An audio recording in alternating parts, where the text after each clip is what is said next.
Salut et bienvenue dans cette nouvelle vidéo de la série Back to School. Donc aujourd'hui on se retrouve pour 10 choses à faire avant la rentrée, donc let's go. Pour la première chose à faire, en tout cas moi ce que je fais c'est que je trie toutes mes photos qu'il y a dans mon téléphone parce que l'été je prends carrément beaucoup de photos.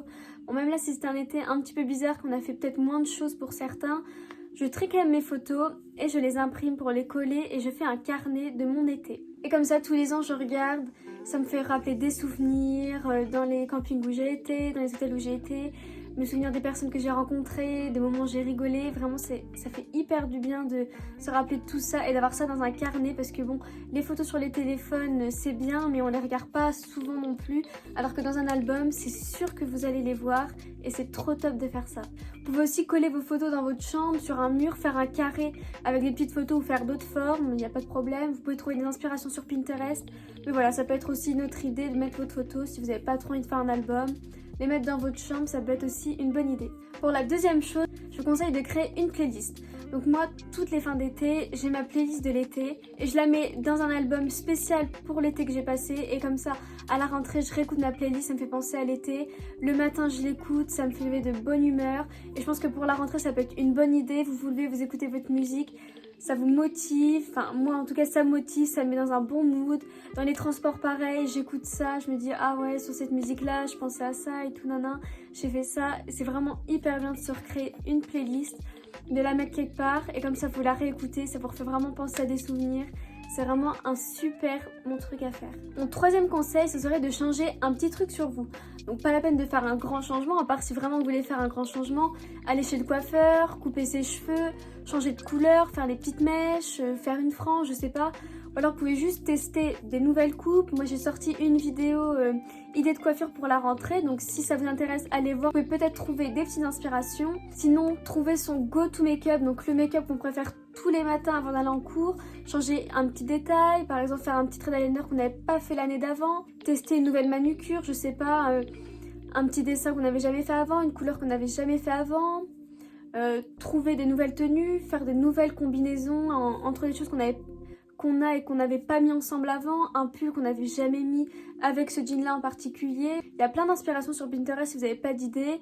Et voilà, changez un petit truc chez vous, même si c'est pas un changement énorme, ça peut faire du bien, se sentir nouvelle pour la nouvelle année. Mon quatrième conseil, ce serait de faire le tri dans votre dressing. Moi je sais que l'été il est bien parti et que les petits tops d'été ça va être fini pour moi. Donc je vais les ranger et faire la place à mes gros pulls. Ça fera peut-être plus de place dans votre dressing, vous allez mieux voir si vous rangez les pulls avec les pulls, les petits t-shirts avec les petits t-shirts, les vestes épaisses d'un côté, les vestes moins épaisses de l'autre. Enfin voilà, vous allez mieux voir, ce sera plus facile le matin pour vous d'aller chercher ce qu'il vous faut. Et voilà, c'est top de refaire un petit tri comme ça. Faire le tri pourra vous permettre aussi de vendre vos vêtements sur Vinted, comme moi je le fais. D'ailleurs, je vous mets mon Vinted juste là. Vous pouvez aller faire un petit tour, j'ai mis plein de trucs en vente. Je pense en remettre bientôt, mais voilà, ça permet de vous faire des petites sous et pourquoi pas vous refaire une commande pour la rentrée, des vêtements que vous n'avez pas. En faisant le tri, vous avez peut-être remarqué qu'il vous manquait ce pull-là, un jean taille haute. Donc voilà, ça permet de faire une petite liste et de faire une commande pour la rentrée pour se sentir encore un petit peu plus nouvelle. Enfin, vraiment, c'est un conseil que je vous donne. Faire le tri, voir ce qui vous manque, faire une petite commande si vous avez des choses qui vous manquent et mettre en vente tout ce que vous avez en trop pour vous faire de l'argent et racheter des petits trucs sur Vinted. Pour la cinquième chose, je vous conseille de refaire un petit peu la déco de votre chambre. Bon, pas forcément racheter des gros meubles, mais racheter une petite guirlande, une petite bougie, une petite plante. Voilà, et ça change un petit peu l'espace. On a été en confinement, on a été beaucoup de temps dans notre chambre, je pense. Donc voilà, rechanger un peu notre environnement, ça peut faire du bien. Et voilà, ça permet de repartir sur une nouvelle année différente, on espère. Voilà, repartir du bon pied avec une nouvelle déco, ça fait carrément du bien. Il y a plein de petites décorations pas très chères. Moi je sais qu'à Centracor je trouve toujours mon bonheur. L'important c'est qu'il faut se sentir bien dans sa chambre parce que je pense qu'on y passe tous un peu la plupart de notre temps. Se sentir bien dans son environnement, ça permet de bien travailler dans un bon mood. Donc voilà, même racheter quelques petits trucs, ça fait plaisir et c'est top.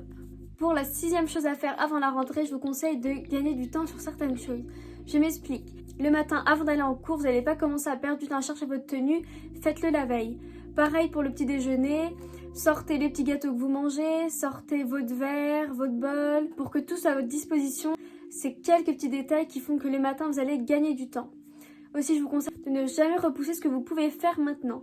Si vous devez faire quelque chose, vous vous dites « Oh non, je le ferai plus tard », Faites-le maintenant si vous avez le temps. Et comme ça, vous serez tranquille. C'est hyper important si vous, surtout, vous voulez être organisé.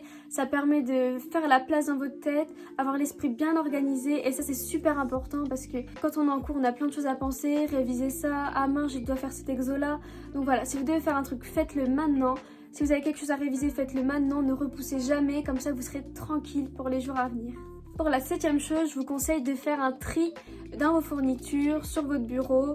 Donc ça revient un peu à faire de la déco. C'est juste trier, avoir les choses à portée de main devant vous, les stylos qui fonctionnent, enlever les stylos qui fonctionnent plus, on a depuis longtemps dans ce pot à crayon. Voilà. Comme ça permet d'être bien organisé quand on revient de cours, faire ses exercices, être tranquille, prendre le stylo qu'il y a là, on sait qu'il fonctionne. C'est des petites choses mais pareil qui facilitent la vie. Et j'en viens à mon 8e conseil, c'est trouver son organisation du coup pour la rentrée. Donc moi je vous conseille de faire un emploi du temps vous-même. Donc comme j'ai fait moi, je vais vous montrer comment je le fais. C'est un emploi du temps fixe et en fait pour chaque jour de la semaine je mets un post-it. Je laisse mon emploi du temps pour la semaine et après la semaine suivante j'enlève les post-it et j'en remets des nouveaux. Comme ça me permet de ne pas faire un emploi du temps toutes les semaines. C'est le même pour toute l'année. Et voilà, il est hyper pratique. Après, si vous n'avez pas trop envie d'en faire un vous-même, il y en a plein sur Pinterest à télécharger, de toutes les couleurs, de toutes les formes. Donc je pense que vous allez trouver votre bonheur. Et ça, pareil, vous coulez des post-it pour éviter d'en imprimer un toutes les semaines. Et voilà, c'est un super bon plan. Ça permet de bien organiser sa tête. Mais c'est pas là pour vous mettre la pression. Si vous n'avez pas réussi à faire quelque chose dans la journée, si vous n'avez pas eu le temps de faire ça, c'est pas grave, tant pis. Les imprévus sont là aussi pour modifier un peu notre journée, pour donner de la gaieté. Donc voilà, un petit emploi du temps, c'est un super conseil pour être bien organisé. Vous mettez ça sur un petit cadran en liège comme moi que j'ai eu à Centracor. Je l'ai eu pour 3 € donc c'est vraiment pas cher du tout. Vous mettez une petite épingle pour l'accrocher et c'est top. Mon 9e conseil serait plus pour les étudiants, serait de télécharger un menu de la semaine. Donc en fait le soir c'est vrai que quand vous allez rentrer chez vous, vous n'avez peut-être pas la tête à chercher quoi manger. Donc voilà, en début de semaine pareil, vous téléchargez un menu sur Pinterest et vous collez avec des post-it tout ce que vous avez prévu de faire à manger pour la semaine. Comme ça, dès que vous rentrez, vous savez ce que vous allez manger. Pas besoin de réfléchir, regardez dans le frigo. Vous savez ce que vous avez parce que vous avez regardé ça en début de semaine. Et voilà, c'est un super conseil. Ça permet de gagner du temps pour faire autre chose, réviser, prendre du temps pour soi. Donc voilà, gagner du temps sur plein de petites choses permet à la fin de journée d'avoir gagné 20 minutes qui sont très précieuses. Et pour la 10e chose, je vous conseille de prendre du temps pour vous. Donc ça, tout le monde le dit, mais c'est vrai que c'est hyper important. Avant la rentrée, de faire des choses que vous avez envie de faire, que vous aurez peut-être pas le temps de faire à la rentrée. Donc c'est de finir vos séries, vos films que vous avez mis dans votre liste Netflix. Que ça pareil, regarder un film de 2 heures le soir, ce sera peut-être pas possible pour tout le monde. Je sais pas, faire des soins. Je sais qu'avec les masques qu'on met, il y a peut-être certains qui ont des boutons. Moi je sais que j'ai des boutons ici, dans cette zone-là. Donc voilà, faire des soins, pareil, faire les soins des cheveux, faire des bains d'huile pour avoir les cheveux tout beaux pour la rentrée. Donc voilà, prendre du petit temps pour soi, ça fait du bien, ça permet d'être tranquille pour la rentrée, vous poser, ne rien faire de spécial en fait, à part si vous voulez sortir avec vos amis, les voir une copine que vous n'allez pas voir parce qu'elle n'est pas dans votre école. Donc voilà, c'est plein de petites choses pareil qui font du bien et qui vous mettent dans un bon mood avant la rentrée. Donc voilà, j'espère que ma vidéo vous aura aidé. Si vous l'avez aimé, n'hésitez pas à liker ma vidéo, ça me ferait hyper plaisir.